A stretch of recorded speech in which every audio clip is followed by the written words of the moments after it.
People banyarwandakazi mwese nongeye kubifuriza ibihe byiza amahoro y'Imana nakomeze kubana namwe whenever and ever kabisa.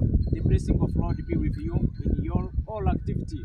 Nongeye kubaha ikaze rero kuri Day and Day News. Iyi ni channel nshyashya, ni channel yanjye nshyashya, dore ko channel yanjye utuntu TV show barayibye nanga gukomeza gutera amatipsi cyangwa birirwa basoringana n'abantu tujya mu bintu bitari sawa tugongane bitamo gukereye yindi. Banyarwandakazi rero ndabasaba support mukore subscription ndetse na comment kandi mukigikire ubundi tubane 5 kuri 5.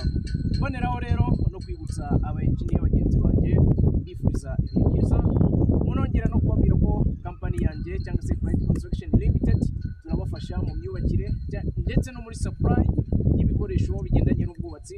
Turabakunda cyane dore kandi ibibanza byiza, cyane ibibanza byiza biri muri plot nziza bitandukanye n'abandi babashuka cyangwa se bababeshya bakabarangira ibibanza ugasanga biri nko mu buhinzi se cyangwa biri mu zindi side cyangwa se mu zindi plot.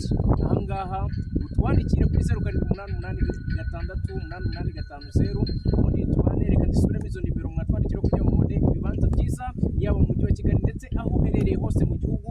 Ukeneye ibibanza byiza se cyangwa ukeneye kubaka turabafasha. Nimero ni